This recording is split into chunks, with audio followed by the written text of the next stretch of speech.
스마트폰 하나가 미치는 영향을 생각하니까 목이 쉬어버렸네요. 아침에 긴장을 했나? 아침에 일어날 때 잘 못 느꼈거든요. 내 목소리가 왜 이러지? 그러고 보니까 아침에 이게 뭐 어떻게 되는지를 모르니까 그냥 막 우왕좌왕 하다가 그래도 이제 홍 형제님 좀 도와주셔가지고 일단은 오늘은 일요일이니까 아무것도 안 되잖아요. 정지시키고 내일 내가 직접 대리점에 가서 어떻게 해결해야 되겠다. 그래서 좋은 아이디어를 내서 일단 전화기까지 빌려서 내 전화기는 안 되니까 정지를 겨우 시켰습니다. 한 달쯤 정지시키는 게 어떨까 싶은데 조용하게 그런 마음도 있지만 예. 자, 그래서 오늘 하나님 말씀 오늘은 보시다시피 성경 구절이 꽤 많아요. 그래서 뭐 해설이 별로 필요 없고 하나님 말씀을 쭉 읽어가면 이거 하라고 부르셨네. 성경에서 가장 중요한 것 10가지를 뽑았습니다. 예. 제목은 하나님께서 왜 우리를 부르셨는가? 부르심의 목적. 하나님께서는 하늘로부터 우리를 부르신 바. 이런 사람 봤습니까? 뭐 어떤 사람은 뭐 용산 대통령실이나 아니면 뭐 청와대 아니면 미국으로 치면 뭐 그 백악관에서 부르신다. 그러면 그냥 막 불이 나게 가더라고요. 해외에 유학가 있고 해외에 지사에 나가 있고 이런 사람들도요. 이제 대통령실에서 부른다. 그럼 뭐 장관이든 뭘 하나 시킬 거 아니에요. 그냥 뭐 번개같이 반응을 보이면서 찾아오는 걸 보게 됩니다. 자, 근데 우리는 하늘에서 부르셨다 그랬으니까 이게 차원이 다른 부르심이죠. 3장 1절 읽어보겠습니다. 이브리 3장 1절에 하늘에 속한 부르심의 동참자들인 거룩한 형제들아.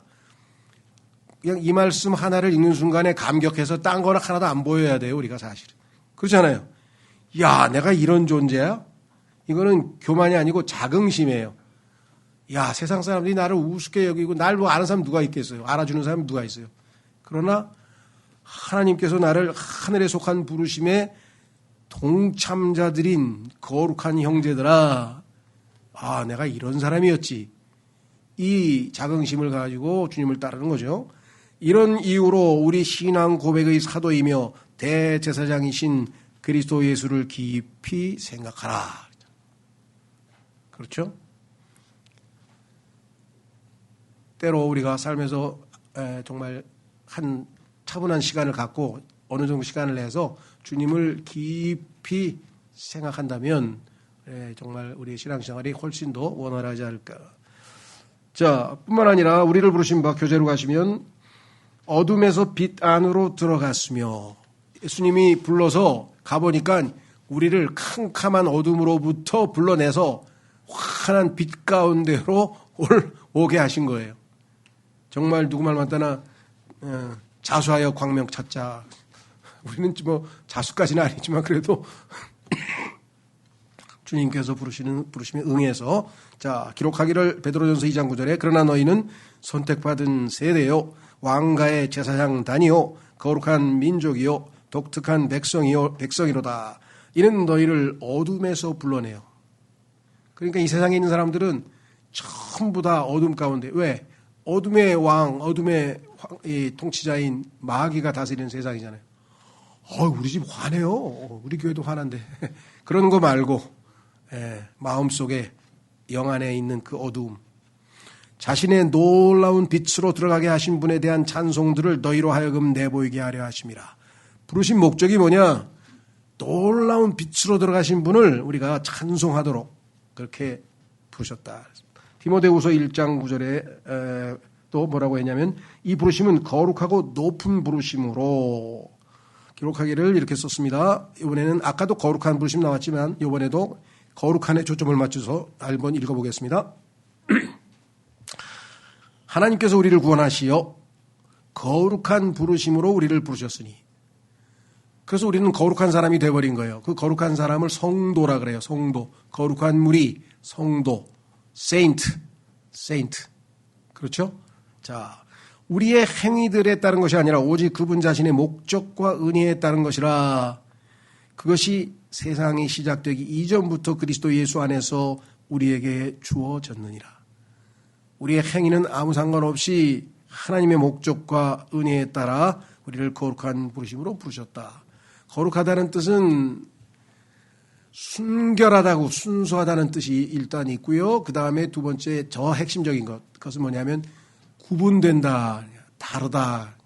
그러니까 이 세상 사람하고 다르게 살라고, 이 세상 사람들에서 꽉 구분되어 살라고, 이 세상 라이프 스타일로 다르게, 이 세상 사고방식과 다르게, 이 세상하고는 다르게. 그게 거룩한이에요. 여러분 생각할 때 뭔가 다르가, 뭐가 다른 게 있겠죠. 예. 자, 그 다음에 여기 보시면 교재로 다시 가시면 빌립보서 3장 14절 마저 읽겠습니다. 빌립보서 3장 14절에 뭐라고 되어 있는 거 아니? 그리스도 예수 안에 있는 하나님의 고귀한 부르심의 상을 위하여 내가 그 표대를 향해 밀고 나아가는 것이라. 고귀한 부르심이에요. 또 거룩한 부르심, 하늘에 속한 부르심, 그 다음에 고귀한 부르심. 그러니까 우리는 어마어마한 부르심을 받은 거고요. 상을 위하여. 그리고 그 부르심에 응한 자들에게는 주님께서 또 상급을 예비해 놓으셨다. 그래서 우리의 신앙생활은 그 상급을 바라보면서 그 표대를 바라보면서 가는 것이다. 합당하게 밀고 나아가는 것이라. 그러니까 결국 우리는 여기 저 교재로 가시면 이 부르심에 응한 우리들은 왜 부르셨는가 하나님이. 두 번째, 무엇을 하라고 부르셨는가, 무엇으로 부르셨는지를 제대로 깨닫고 이를 인식하면서 신앙생활을 해야 됩니다. 인식한다는 얘기는 의식하고 있는 거죠. 하나님이 나를 이걸 하라고 부르셨으니까 내가 이걸 해야지. 이게 항상 들을 때는 우리가 듣지만 이쪽으로 다 흘러버리고 그냥 새카맣게 잊어버리고, 오늘도 일어났으니까 빨리 세수하고 학교 가야지. 오늘도 학교 가서 공부하고 집에 왔으니까 그냥 그렇게 무의식 막 기계처럼 사는 게 아니라 하나님께서 나를 부르셨는데 오늘 나에게 하루를 주셨다. 그런데 하나님께서는 자신의 놀라운 빛으로 들어가게 한 자를 찬송하라고 하셨네. 내가 주님께 찬송을 드리고 기쁜 마음으로 이렇게 해서 하나님이 부르심에 대한 인식을 가지고 살라 이 말씀이죠. 자, 그래서 에베소 4장 1절에 오늘 본문 말씀 다시 한번 읽겠습니다. 중요한 구절이네요. 그러므로 주의 속박된 자인 내가 너에게 간청하노니. 하나님의 일꾼으로서 정말 많은 사람들을 세우고 키운 그 바울의 고백입니다. 간청입니다. 너희가 부르심 받은 그 소명에, 하나님이 부르셨는데 왜 부르셨는지 잘 생각해보고 무엇을 하라고 부르셨는지 잘 생각해보고 거기에 합당하게 마땅하게 거기에 어울리게 살아가라. 이게 오늘 주제이면서 결론이죠. 자, 그래서 첫 번째 중요한 거는 성도로 부르셨다. 제일 중요한 것. 모든 사람들은 성도. 이 성도라고 하는 말은 이제 거룩한 무리들 그런데 보통 개개인을 얘기할 때는 우리가 성자 그렇죠? 이 성자라고 하는 단어가 성경과 달리 오해되고 있죠. 일반 사람들에 의하면 성자 그러면 무슨 이 겉보기에 이 경건하고 그럴싸한 종교 생활을 하거나 수행을 하거나 뭐 인품이 훌륭하거나 뭐 이런 사람 성자라고 하고, 특히 로마 가톨릭에서는 이 성자라고 하는 개념을 성경적 의미에서 사용하는 게 아니라 그야말로 뭐 산타 테레사 성 그렇죠? 그다음에 무슨 토마스 아퀴나스, 그러니까 그 가톨릭 신자들 중에서 봐도 뭔가 삶이 경건하고 아주 뭐랄까 외모적으로 봤을 때 아주 거룩하고 막 이런 스타일로 삶을 사는 사람들. 예를 들면 테레사 같은 분은 뭐 고아를 많이 도와줬다든가 또 뭐 어려운 사람들에게 희생을 했다든가 뭐 이런 사람들을 쭉 인생이 끝날 쯤 되면은 성자로 이렇게 그 교황청에서 이렇게 임명하잖아요. 예. 그래서 사람들이 머릿속에 성자라 그러면은 그런 개념이 들어있어요. 근데 전혀 그게 아니고요. 성경에서 하나님이 말씀하시는 성자라는 개념은 이 세상에 살고 있던 사람들을, 어둠 가운데 있던 사람들을 하나님께서 불러내서 빛 가운데 살게 하시고 하나님만을 위해서 따로 구분하시고 세상 사람들과는 다른 방식으로 살게 하시고 요런 무리들을 거룩한 무리들이고 한 사람 한 사람을 성자라 그래요. 그래서 세인트라 그러죠. 세인트. 그래서 그 카톨릭에서 잘못 붙여놔가지고 뭐 세인트 루이스 그러면 뭐 대단한 성자인 것 같은데 그런 개념이 아니죠. 우리가 생각하는 것처럼 자, 그래서 고린도전서 1장 2절에 말씀하시기를 고린도에 있는 하나님의 교회에게 곧 그리스도 예수 안에서 성결하게 구별되고 성도들로 부르심을 받은 자들과, 아마 여러분이 나 성자야. 여러분, 네가 왜 성자야? 그런 사람이 어디 한두 사람이겠습니까? 그렇죠? I'm a saint. 도저히 아닌 것 같은데. 왜? 성자에 대한 개념이 다르잖아요. 나 하나님이 성자가 되라고 부르셔서 그래서 내가 성자가 된 거야. 은혜로. 자, 그런 의미입니다. 성도로, 도는 이제 물이니까 여러 사람, 성도들로 부르심을 받은 자들과 각처에서 그들과 우리 모두의 주이신 우리 주 예수 그리스도의 이름을 부르는 모든 자들에게 편지하노니. 그래도 그 고린도 성도들은 그 성경에 보니까 영 아니던데요. 그 사람들이 어떻게 성도가 됩니까? 뭐 이런 분들이 있어요. 그 성도에 대한 개념을 아직도 잘 모르고 있는 거죠. 성도는 자격이 있어서 되는 게 아니에요. 하나님이 불렀는데 거기에 응한 사람은 다 성도예요. 문제는 성도다운 성도가 있고 성도답지 않지만 성도인 사람이 있고 하나님의 아들다운 아들이 있고 아들답지 않지만 신부는 아들인 사람이 있고, 그렇죠? 야, 저 친구는 뭐 왕자답네, 이런 왕자가 있고, 저게 무슨 왕자야? 지 아버지 잘 만나서 왕자인지는 모르지만 난 왕자로 인정 못해. 그런 사람 많죠. 자기 신분에 걸맞지 않은 그런 사람들도 물론 당연히 있죠. 그렇죠? 어쨌거나 중요한 거는 뭐냐? 우리는 하나님께서 자신만을 위해서 구분해서 분리시켰다. 세상 사람들은 다른 라이프 스타일로 살라고, 다르게 살라고 거룩하게 구별하셨다. 그렇죠? 그래서 우리는 이제 하나님의 말씀만을 붙들고 그것의 기준에 의해서 주님만을 따르는 성도, 무리가 된 거죠. 자, 그래서 여기 뭐라고 얘기했는가? 그들과 우리 주 예수 그리스도의 이름을 부르는, 주님께서 우리를 불러주셨으니까 우리도 날마다 주님의 이름을 부르는 거죠. 그렇죠? 데살로니가전서 4장 7절에는 뭐라고 말씀하셨는가? 이는 하나님께서 우리를 불결함이 아니라 거룩함에 이르도록 부르셨기 때문이라. 그러니까 여러분과 제가 삶에서 항상 이걸 인식해. 하나님이 나를 거룩함으로 부르셨는데, 거룩함이라고 하는 것은 순결하고 깨끗하고 의롭고 흠이 없고 그런 의미도 있다 그랬잖아요. 그런데 만약에 우리가 불결한 것에 접촉하면 어떻게 됩니까? 빨리 깨끗이 씻어야죠. 그렇죠. 성경에 보니까 말씀의 물로 씻어내고, 물론 죄를 지었을 때는 또 예수님의 피로 씻어내고. 그래서 항상 우리는 하나님 앞에 섰을 때는 순수하고 정결하고 거룩하신 분 앞에 우리의 상태도 순수하고 정결하고 깨끗한 상태가 돼야지, 그렇지 않은 상황이 있을 때는 빨리 회복을 시켜야 되잖아요. 하나님 앞에 나아갈 수가 없는 거죠. 그러니까 죄를 지은 상태에서는 하나님께 가까이 나아가기가 싫죠. 빛 가운데 우리의 모습을 보일 수가 없잖아요. 그래서 교제는 빛 가운데 걸을 때만 교제가 가능하고 어둠 가운데 있을 때에는 교제가 끊어진다고 요한일서에 말씀을 하셨죠. 자, 그래서 다시 돌아옵니다. 우리는 거룩함에 이르도록 부르셨다. 로마서 1장 7절에 나는 로마에 있는 자들 모두에게 곧 하나님께 사랑받고 성도들이 되도록 부르심을 받은 자들에게 편지하노라 그랬잖아요. 사도 바울은 로마서 1장 1절에서 자기는 사도로 부르심을 받았다 그랬어요.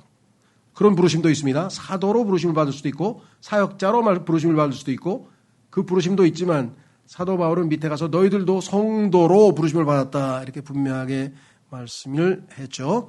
우리 아버지이신 하나님과 주 예수 그리스도로부터 은혜와 평안이 너에게 있기를 원하노라. 자, 두 번째는 우리는 영원한 생명으로 부르심을 받았다. 디모데전서 6장 12절에 기록하기를 믿음의 훌륭한 싸움을 싸우라 영생을 붙잡으라 그것으로 너도 부르심을 받았으며, 그것은 앞에 있는 영생이죠. 영생으로 부르심을 받았으며 많은 증인들 앞에서 선한 고백으로 고백하였느니라. 하나님께서 우리에게 부르셔서 뭔가를 주셨는데 그것은 바로 영원한 생명이다. 영생. 그렇죠? 기록하기를 요한일서 5장 13절에 내가 이런 것들을 하나님의 아들의 이름을 믿는 너희에게 기록하였으니 너희로 하여금 너희에게 영생이 있음을 알게 하려는 것이요 너희가 하나님의 아들의 이름을 믿게 하려는 것이라. 우리 안에 예수님을 만나는 순간 하나님께서 부르셔서 갔더니 바로 우리가 예수님을 믿는 순간에 우리 안에 영원한 생명이 들어오셨죠. 예수님이 우리 안에 들어오셔서 영원한 생명이 우리에게 있다 그랬습니다. 여러분들은 누가 불러서 오라 그래서 갔는데 여러분이 기대하지 않았던 뭔가를 우리가 준비해서 주셨다, 받았다. 그럼 얼마나 감사합니까? 그렇죠? 근데 하나님께서 우리를 부르셔서 갔더니 그분께서 자신의 아들을 영원한 생명으로 우리에게 주셨다. 이렇게 성경에 나와 있습니다.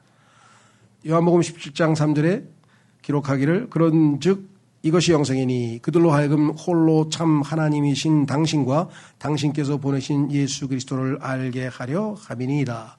그 생명을 주셨으니까 그 생명을 통해서 계속해서 지속적으로 성장하면서 예수 그리스도와 그분의 아버지이신 하나님을 알아가는 그것이 신앙생활이에요.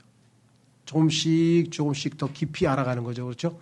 그래서 내가 하나님에 대해서 두려우신 하나님을 알았는데 그 다음에 어미하신 하나님에 대해서는 알고 창조주이신 하나님을 알았지만 내가 이분이 참으로 선하신 하나님이 이거를 잘 몰랐구나. 자비로우신 하나님에 대해서는 내가 잘 몰랐구나. 그래서 하나님의 우리가 여러 각 속성이나 특성이나 성품을 계속해서 깊이 알아가는 것이죠. 그렇죠? 어느 때는 우리가 볼 때는 낯선 하나님을 대할 수도 있죠. 그게 제일 그리스도인으로 신앙생활하다가 힘든 것 중에 하나가 뭐냐면 하나님은 침묵하신다. 침묵하시는 하나님. 어떤 제가 존경하는 목사 한 분이 쓴 책을 이렇게 보니까 그 하나님이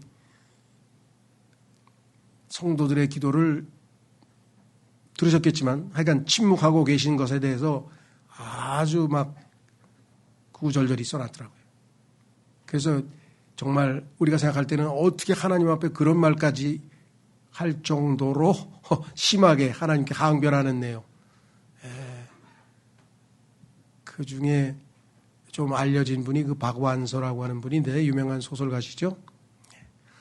아마 남편을 중간에 잃고 아들이 20몇 살짜리 아들이 레지던트인가 뭘 하는 아들이 갑자기 또 죽게 돼가지고 그냥 하나님에 대해서 그 항의하고 막 절규하는 글을 막 썼는데 읽어보면 너무 이거 하나님 앞에 어떻게 이렇게 불경스럽게 할 정도의 이야기를 막 항변하는 내용들이 나오더라고요. 그래서 어떨 때는 그런 하나님도 우리가 맞닥뜨릴 수 있어요. 그렇죠? 항상 우리에게 선하고 좋으신 분만 아니고 어떨 때는 이해할 수 없는 하나님이시잖아요. 그렇죠? 그래서 기도할 때는 이해를 뛰어넘는 하나님의 평강이 이렇게 되어 있죠. 이해를 할 수 없어. 그러나 하나님을 신뢰할 수는 있어. 그렇죠? 자, 계속해서 세 번째로 가시면 아드님과 교제하도록 부르셨다.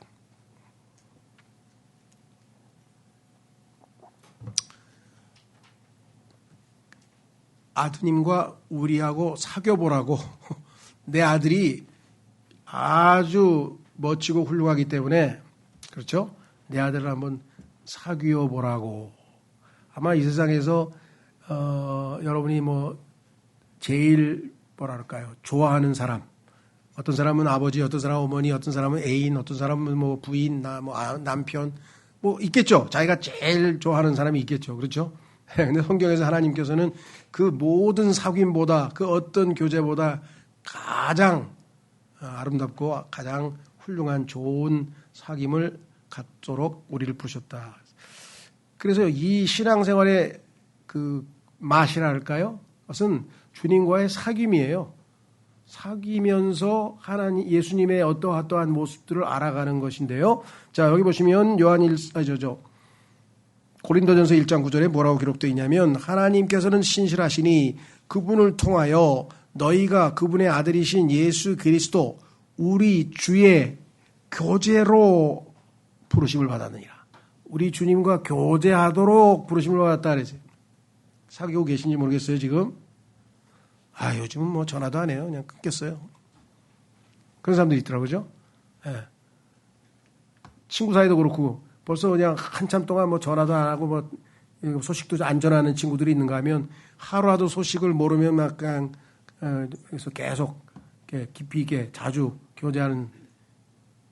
그러니까 지금 주님과 어떤 상태로 사귀고 계신지 한번 좀 스스로를 돌아보시고요.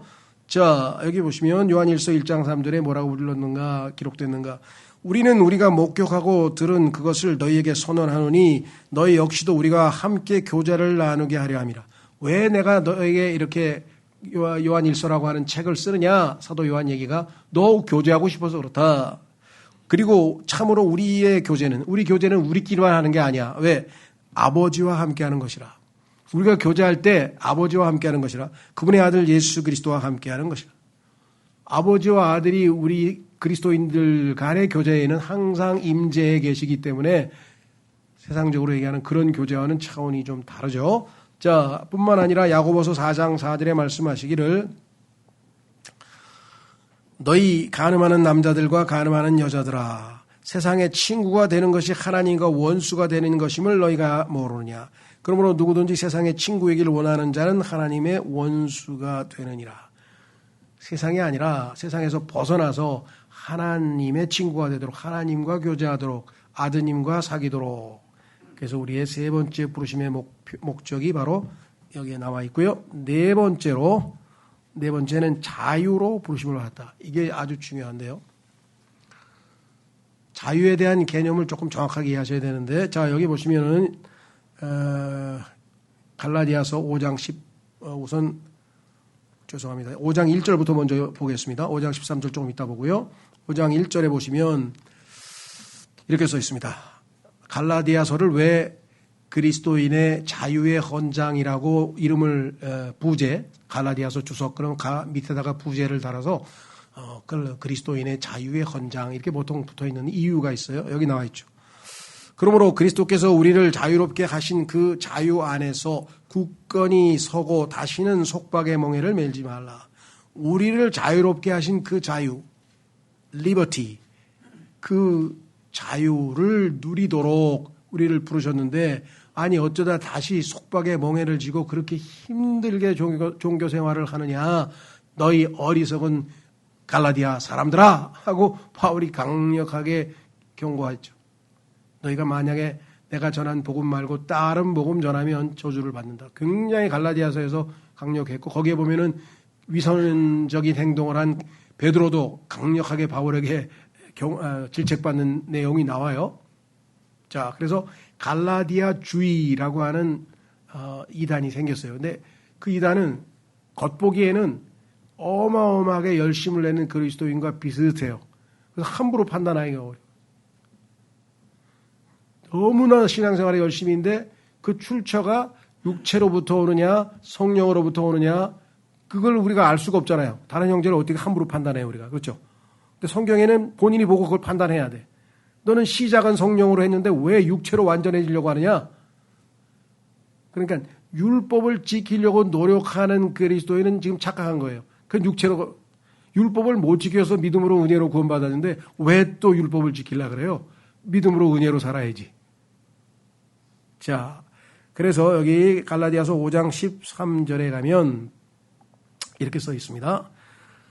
아까 1절에 보니까 속박의 멍에 즉 율법에 얽매이지 말라 그랬더니 역으로 또 극단이죠.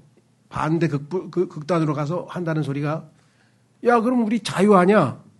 이제 마음대로 살아도 되는 거 아니야? 이렇게 해서 자유를 넘어선 방종. 주님은 우리를 거룩함 안에서 주님 안에서 그다음에 세상으로부터의 자유, 죄로부터의 자유를 누리라 그랬지 죄를 지을 수 있는 자유까지 마음껏 방종하고 살라는 게 아니죠. 죄를 지을 수 있는 자유를 하나님이 주셨나요? 그런 자유를 주시면 죄로부터 구출해서 죄를 안 지을 수 있는 자유를 주셨죠. 갈라디아서 5장 13절에 이는 형제들아 너희가 자유에 이르도록 부르심을 받았기 때문이라. 다만 자유를 육신을 위한 계기로 삼지 말고 오직 사랑으로 서로 섬기라. 진정한 자유는 죄로부터의 자유지 죄를 지을 수 있는 자유가 아니고 이건 자유가 아니고 방종이죠. 자, 그래서 우리는 그리스도인은 진정한 자유를 누려야 돼요. 주 안에서 누리는 그 자유가 얼마나, 죄로부터의 자유가 얼마나 우리의 삶에 주도적인 역할을 하는지 참 생각을 해보셔야 되겠죠. 자, 그래서 요한복음 8장 31절에 예수님께서 이렇게 말씀하셨습니다.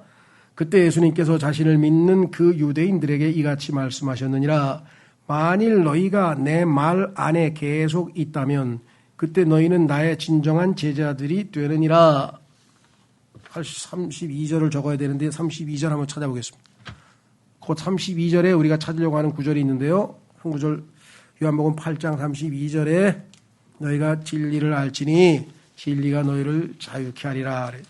자, 요한복음 8장 32절로 가시면 이어서 그리하면 너희가 진리를 알리니 진리가 너희를 자유롭게 하리라.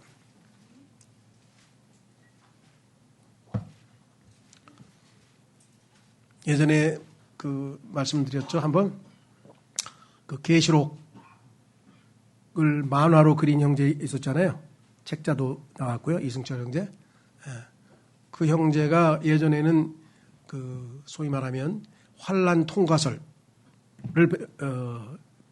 믿고 있다가, 그래서 그리스도인은 환란을 통과한다고 믿고 있다가 너무 두려운 거예요.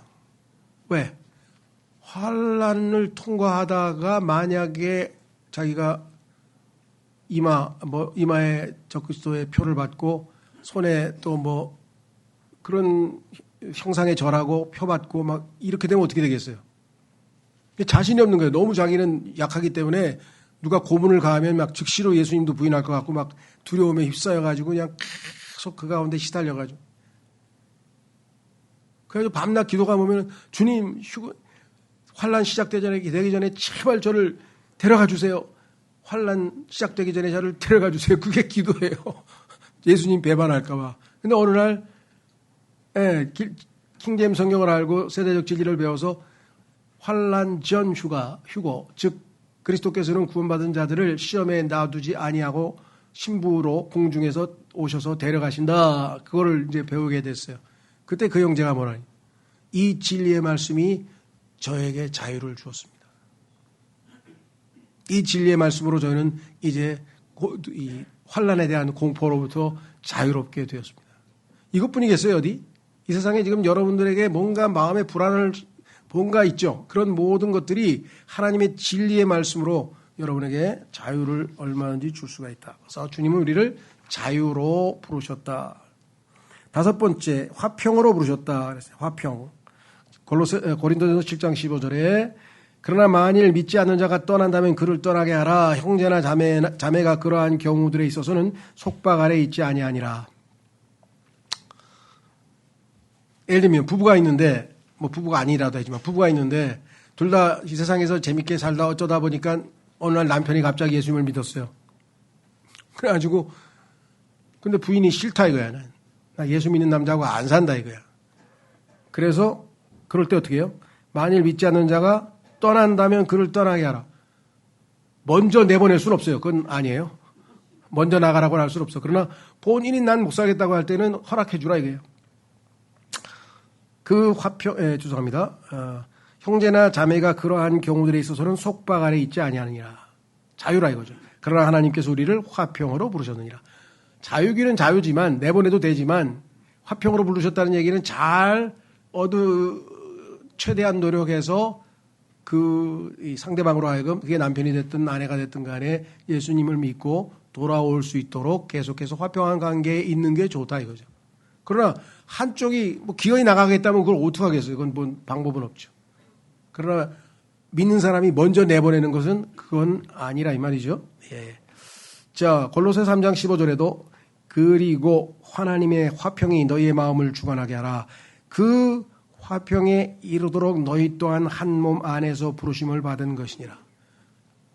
화평에 이르도록 그리스도 안에서 한 몸 안으로 부르심을 받았으니까 우리를 부르신 목적은 진정한 화평, 대인관계에서 있던 간에 하나님과의 관계에 있었던 간에 이 땅에서의 삶에서 정말 화평한 삶을 살 수 있는 것이 그리스도인이라. 그리하여 너희가 감사하는 자가 되라. 로마서 12장 18절에도 가능한 한 너희 편에서 할 수 있는 만큼 모든 사람들과 더불어 화평하게 살라. 모든 사람들과 더불어 화평하게 살라 그랬는데 그렇게 안 되는 경우도 있죠. 상대방이 끝까지 그 화평한 관계를 유지하기 원치 않고 있으면 그거 어떡하겠어요. 그래서 여기 뭐라고 얘기했어요? 할 수 있는 만큼. 최대한. 그래서 지난번에 그 봤던 섀도우랜드 수련회에서 봤던 그 영화도 거기에는 이제 부인과의 그 암에 걸린 부인과의 관계만 주로 다루었지만 실제 이분의 전기를 보게 되면 그 친구의 어머니를 계속 그 아프신 어머니를 친어머니처럼 돌봐요. 죽을 때까지. 그런데 그 어머니가 엄청 까탈스러운 사람이야. 그래가지고 사람들이 야, 너 왜 그렇게 쓸데없는 스트레스를 받냐. 그렇게 얘기를 해요. 그런데도 하나님 앞에 자기가 이렇게 마음 먹은 대로 소원한 대로 끝까지 잘 화평에 이르도록 지내는 것을 보여주었습니다. 그래서 또 다른 본이 되는 그리스도인의 모습을 보여주었는데요. 자, 그 다음에 우리는 이제 여섯 번째는 은혜 안으로 부르셨다. 갈라디아서 1장 6절에 너희가 그리스도의 은혜 안으로 너희를 부르신 분으로부터, 그러니까 계속해서 은혜 안에서 살아야 되는데 이처럼 빨리 떠나. 아니 은혜 안으로 불렀는데 언제 벌써 떠나가지고 다른 복음으로 옮겨가게 된 것을 내가 이상하게 생각하더라. 다른 복음은 뭐예요? 율법이에요. 율법. 갈라디아 사람들은 은혜로 구원받고 은혜로 살아야 되는데 은혜로 구원받고 율법을 지키고 있어요. 그러니까 은혜로이신 주님으로부터 떨어져 나갔잖아요. 그렇죠. 떠나버렸잖아요. 그래서 갈라디아주의라고 하는 그 이단은 모든 그리스도인들이 한두 번은 겪어봅니다. 왜? 예수님을 믿고 난 다음에 뭐예요? 내가 이제 십계명도 안 지키고 개판으로 살았는데 이제는 이제 십계명도 지키고 열심히 그냥 막 성경에 써 있는 거 모조리 다 지키겠다. 뭐 이렇게 막 결심하면서 열심히 사는 분도 있어요. 그 초반에 영적으로 성장하기 전까지는 그건 당연한 거죠. 나름의 하나님을 향한 어떤 이 서원 그런 게 있기는 한데 영적으로 성장해 가면서 안 되는 일이잖아요. 그거는 불가능한 일을 하고 있잖아요. 늘 말씀드렸습니다만은 고양이가 자기 집에 있는 개가 주인이 개만 좋아하고 자기 별로 안 좋아하는 것 같아. 어떻게 하나 봤더니 그냥 집에서 개가 하는 것을 그대로 흉내를 내서 주인에게 뭔가 좀 호의를 얻어볼까. 그게 되겠습니까? 고양이는 고양이의 특성이 있고 개는 개의 특성이 있는. 그러니까 그리스도인으로서는 뭐예요? 은혜가 특성이에요. 은혜에서 시작해서 은혜로 끝나는 거예요. 그렇죠. 죽을 때까지 주님의 은혜로 사는 거죠. 우리는 율법 하에 있지 않다 그랬잖아요. 그런데 은혜로 구원받은 사람이 다시 율법을 지켜서 하나님 앞에 인정받으려고 상급을 받으려고 한다? 여기에 지금 갈라디아 사람들에게 덫에 걸렸죠. 그래서 속박으로 다시 돌아가지 말고 은혜 안으로. 자, 그래서 우리는 은혜 안으로 부르심을 받았다 그랬습니다. 우리의 삶의 스타일은 은혜지 율법이 아니다. 그래서 율법과 은혜라고 하는 제목으로 책들이 많이 나와 있는데 그 중에서 우리 교회에서 번역한 분이죠. 그 히브리서 연구라든가 그 다음에 깨어진 삶 이 책을 쓰신 분이 MRD 한이라고 하는 의사 출신의 그리스도인인데 율법과 은혜라고 하는 유명한 책이 고전처럼 남아 있습니다. 한번 보시면 그리스도인은 율법에서 해방돼서 은혜로 살도록 했는데 은혜 받고 다시 율법으로 돌아간 사람들이 갈라디아 사람들이어서 하나님께서 갈라디아서라고 하는 책을 우리에게 주셨구나. 진정한 자유를 누리게 하도록. 자, 7번째. 상을 받도록 부르셨다. 신앙생활을 달리기 시합, 경주 또는 운동에다가 비유를 했잖아요. 성경에 보면 권투, 허공을 치지 않는다. 권투에도 비유했고 달리기, 달린다, 뛰게도 했고 그다음에 레슬링에도 비유하고 그러니까 운동 시합에다 비유를 했단 말이죠. 신앙생활을. 그러면 운동 시합 하는데 상급이 걸려 있질 않으면 어떻게 됩니까? 운동 시합을 하는데 상급이 걸려 있지를 않아.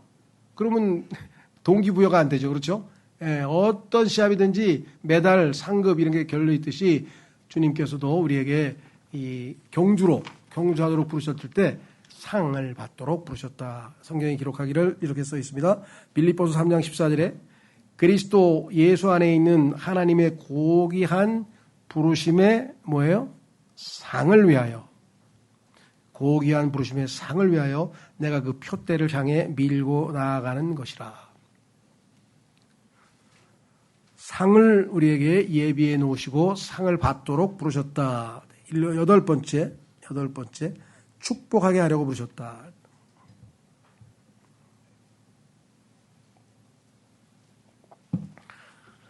자, 베드로전서 3장 9절 말씀. 악을 악으로 또한 욕설을 욕설로 돌려주지 말라. 이건 정말 이 세상 사고방식하고는 정반대죠. 이 세상 사고방식은 뭡니까? 그대로 되돌려주는 것에 플러스 알파죠. 그죠? 상대방이 한 대 때렸으면 세 대 때려야지. 그렇죠? 저기 나와 있는 거는 반대입니다. 욕설을 욕설로 돌려주지 말라. 악을 악으로 돌려주지 말고 오히려 반대로 축복하라. 너희가 복으로 부르심을 받았음을 아나니, 하나님의 복을 받기 위해서 부르심을 받았으니 다른 사람도 어떻게 해요? 너희가 복을 상속받게 하려 함이라. 그래서 결국은 우리도 다른 사람을 축복하라. 하나님의 복을 받도록 축복해야지 여기 나와 있는 것처럼 똑같이 거기에 맞대응해서는 안 된다 그랬습니다. 이것이 이 땅에서 아까 우리 정재호 경제님도 기도했습니다마는 그리스도인으로서 삶에서 좋은 간증을 보일 수 있는 것이 바로 이런 거죠. 나는 이 친구한테 밤낮 이렇게 해코지도 하고 아니면 뭐 약간 괴롭기도 하고 뭐 뒤에서 뒷담화도 하고 그랬는데 이 친구가 보니까 자기를 대하는 게 영 너무나 아주 의외로 선하게 대하고 진심으로 대하고 그거 어떻게 되겠어요? 와, 좀 뭔가 좀 다른데 이 친구는? 대부분의 사람들은 거기에서 뭔가 다른 걸 느끼죠. 그렇죠? 뭐 다른 게 뭐가 있겠어요? 우리 옷차림이 다르겠어요? 아니면 모든 생활에 있어서 우리의 일상에 필요한 것들은 다 거의 비슷비슷하잖아요. 근데 대인 관계에서 나는 저 친구한테 그렇게 잘한 것도 없고 때로는 좀 이렇게 나쁜 뒷담화도 하고 아니면 이렇게 비방도 하고 막 경쟁 상대자로 생각했는데 저 친구는 자기를 진정한 동료로서 대해주고 있다. 그렇죠? 나는 좋은 정보 있으면 안 가르쳐 줬는데 내가 승진하려고? 근데 저 친구는 그냥 좋은 정보 있으면 그냥 다 가르쳐 주네. 이렇게 되면 어떻게 되겠어요? 예. 자, 그래서 여기 나와 있는 것처럼 우리는 복의 근원. 이거 보통 일이 아닙니다. 그 찬송이 있잖아요. 복의 근원 강림하사. 예수님이 복의 근원이시죠. 예수님을 통해서 모든 인간이 행복해지도록 하나님이 이 땅에 인간들에게 구원자로 보내셨는데 우리가 다른 사람에게 복을 전달하는 사람이 돼야지 나 때문에 다른 사람이 잘 돼야지. 그렇죠? 자, 그래서 우리는 축복하게 하려고 로마서 12장 14절에 너희를 박해하는 자들을 축복하라. 축복하고 저주하지 말라. 여기서 세상 사람들에게 많은 좋은 간증을 보이는 겁니다. 그리스도인이 간증을 보일 수 있는 좋은 거는요. 다른 사람 대인 관계에서 다른 사람이 자기에게는 어떻게 대하든 상관없이 하나님께서 시키는 대로 그렇죠. 축복하고 여기 나와 있는 것처럼 잘 대해주고 화평하게 대해주고 그러면 아마 사람들이 뭔가를 다르게 느낄 것입니다. 자, 그래서 여기 나와 있는 축복하기 위해서 축복하도록 하게 하려고 부르셨다. 9번째 우리를 왜 부르셨는가? 고난으로 부르셨다. 이게 이제 신앙생활에서 한 고비를 넘어가야 되는데 이거를 이해하면 신앙생활이 훨씬 더 유연해질 수 있어요. 영적으로 어릴 때에는 하나님이 항상 잘해주시다. 그렇죠? 부모님이 항상 잘해주시다가 어느 때 한번 따끔하게 야단을 치고 좀 화도 내고 매를 때리면 그것으로 인해서 그 아이가 그냥 뭐랄까 부모에 대한 신뢰가 다 무너지고 막 이렇게 되는 경우도 허다하게 벌어질 수 있잖아요. 예. 나중에 가서 부모님이 왜 자기를 그때 하지 못하게 막고 그다음에 야단도 치고 이렇게 했는지는 한참 뒤에 성숙해서야 뒤에 알게 되죠. 그래서 대부분 보면은 감옥에 갔다 온 사람들이 효자가 되더라고요. 그렇죠? 이 일은 저지르고 나서 나중에 이제 내가 그때 부모님 말씀을 들을 걸 이렇게 얘기하고 그래서 좀 못된 짓하고 많이 살던 사람들은 나중에 보면요, 다 그냥 부모님 모시고 휠체어 뒤늦었지만 그래도 효자 노릇 좀 하잖아요, 그죠? 자, 베드로전서 2장 21절에 이는 심지어 너희가 이 일로 부르심을 받았기 때문이라. 심지어를 쓴 거는 뭐냐면요, 너희는 항상 좋은 일로만 부르심을 받은 줄 알았는데 심지어 이 일로 부르심을 받았어. 뭐 고난 받으라고 하나님이 와서 고난 좀 받으라고 부르셨다는 거예요. 자, 이게 이해가 안 되죠, 처음에는. 아니, 내가 하나님 섬기는데 고난까지 받으면 어떻게. 제일 대표적인 사람이 누구예요? 성경에 뭐 예레미야가 하나님 앞에 불평하잖아요. 아니, 하나님 하는 일을 하라 그래가지고 죽어라고 막 전하고 그냥 막 열심히 주님 말뜻에 순종했는데, 아이, 남는 게 막 돌팔매질하고 그냥 죽인다 그러고 그냥 이게 뭡니까? 나 이제 다시는 하나님 말씀 안 전합니다. 이렇게 얘기했던 사람이 바로 예레미야였죠. 자, 여기 보시면 뭐라고 되어 있는가? 그리스도께서도 우리를 위하여 순환을 겪으시어 우리에게 본보기를 남기심으로써, 하나님을 따르는 사람의 삶은 순환을 받음에도 불구하고 십자가를 지고 가는 거구나. 본보기를 남기심으로써 너희로 하여금 그분의 발자취들을 따라오도록 하셨기 때문이라. 그래서 고난은 그리스도인에 있어서는 여러 가지 목적이 있죠. 그래서 고난의 목적이라는 것도 우리가 여러 번 걸쳐서 봤는데 그 중에 하나는 결국은 훈련이었죠.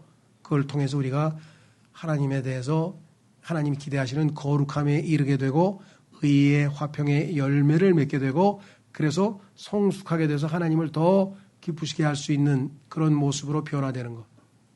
지금 우리가 마침 그 고난의 대명사, 물론 고난의 대명사는 뭐 욥도 있고 성경에 보면 뭐 여러 사람들이 있는데 그 중에 한 사람이 또 야곱이에요. 야곱.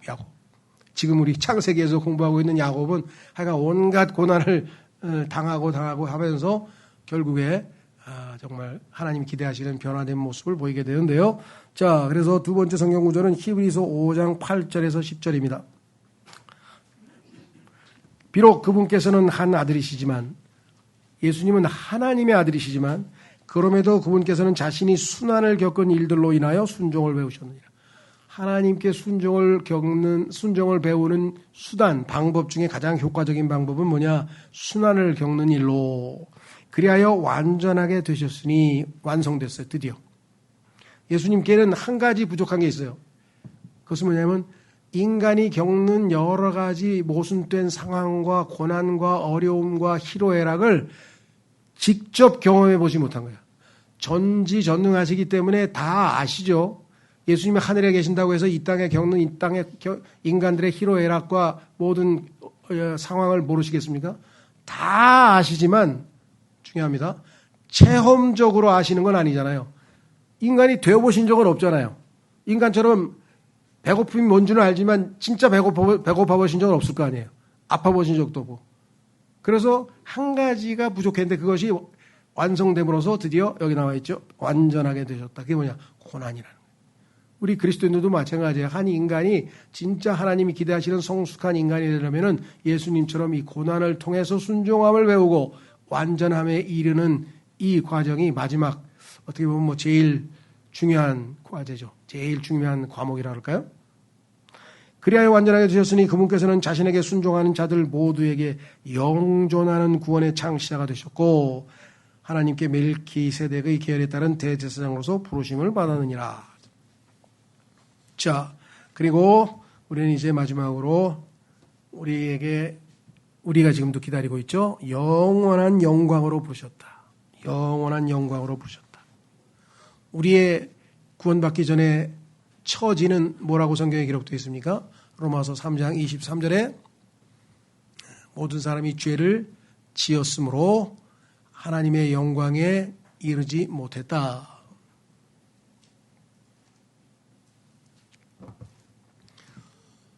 그래서 하나님의 영광에 이르지 못하던 자들을 구원하셔서 죄값을 치르고 죄를 용서하시고 구원하셔서 결국은 하나님의 영광에 이르도록 이렇게 해주셨다. 불러주셨다. 그래서 마지막 우리에게 기다리고 있는 것은 바로 영광이죠. 하나님 말씀을 확인해 보겠습니다. 베드로전서 5장 10절에 그러나 모든 은혜의 하나님 곧 그리스도 예수를 통하여 그분의 영존하는 영광으로 우리를 부르셨다. 영존하는 영광으로 우리를 부르신 분께서 지금 잠깐 고통당하고 있는 거 알고 계시죠? 여기 써 있습니다. 너희가 잠깐 고통을 받은 뒤에는 어떤 분은 지금 10년도 넘었는데요. 잠깐입니까? 그런 분도 계세요.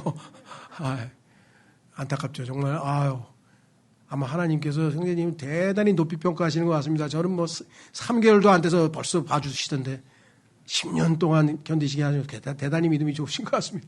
위로할 말이 없는데 자시간 고통을 받은 뒤에는 너희가 완전하게 하시고 확실하게 세우시며 강건하게 하시고 너희를 정착시키시느니라. 이 모든 과정 하나를 거쳐서 하나님이 우리를 뭐예요? 우리가 하나님의 workmanship, 하나님의 작품이라 하죠. 하나님의 작품. 하나님이 우리를 지금 작품을 지금 만들고 계시는 거 아니에요? 그렇죠? 지금은 아직은 작품이 완성되지 않아서 누구 말 맞다나 그런 책이 하나 있잖아요. 책 제목이. 그리스도인은 공사 중입니다. 아직 완성이 안 돼서 공사 중이에요. 그래서 그냥 탁 완성되면 그 어마어마한 멋진 빌딩이 그냥 드러나잖아요. 그렇죠? 베드로후서 1장 3절에 그분의 신성한 권능이 생명과 경건에 속하는 모든 것들을 우리에게 주심에 따라 우리를 영광과 덕에 이르도록 부르신 분. 영광뿐만 아니라 덕에도 부르셨다고 하더니 덕스러움. 자, 영광과 덕에 이르도록 부르신 분의 지식을 통하여 그리하노라. 마지막 성경 구절 데살로니가전서 2장 12절 말씀. 이는 너희로 하여금 하나님께 합당하게 살아가게 하려 함이니 하나님께 합당하게 어떻게? 그분께서는 그분의 왕국과 영광으로 너희를 부르셨느니라. 그러니까 하나님께서 불러주신다는 것의 의미를 우리가 잘 몰랐는데 빛 가운데 어둠 가운데서 빛으로 나와서 하나님께서 우리를 왜 부르셨는지를 보니까 전부 다 우리에게 다 좋은 것이에요. 어떤 분은 고난만 빼고요. 그런 고난도 좋은 거잖아요. 결국 합력해 선을 이뤘잖아요. 그리고 그게 빠지면 안 돼. 완성이 안 돼. 맨 마지막 머릿돌이 돼야 되는데. 그렇죠? 그 고난이라고 하는 것이 우리의 영적 성숙의 머릿돌이에요. 그래서 영적으로 조금 건전하고 깊이 있는 사람 다 고난에 대한 책을 썼어요. 그 영국의 유명한 그 앤더슨 경도 보면은 하나님의 침묵, 고난, 고통의 의미. 그러니까 고난과 고통에 대한 책을 쓴 사람들은 다른 책들도 다 깊이가 있어. 근데 항상 축복, 뭐 잘 되고 막 이런 거 쓴 사람들은 이렇게 책방에서 나 안 사요. 그냥 이렇게 보다가, 알겠습니다. 저도 축복 많이 받았으니까. 근데 고난에 대해서 쓴 책을 읽어보면 자꾸만 더 읽게, 이 상황에서 이렇게 산다고? 이 상황에서 이렇게 살았다고? 이렇게 되는 거죠. 그래서 오늘 주신 말씀 생각하면서 하나님께서 나를 왜 부르셨는지 그 부르심에 오늘 말씀 합당하게, 오늘 에베소서 4장 1절이 바로 그 말씀이죠. 부르심 받은 그 소명에 합당하게, 소명에 합당하게 살아간다. 이것이 오늘 우리가 주님으로부터 듣는 메시지죠. 다 같이 주님께 주신 말씀에 주님 그리하도록 나약하고 부족한 자를 도와주십시오. 기도하겠습니다.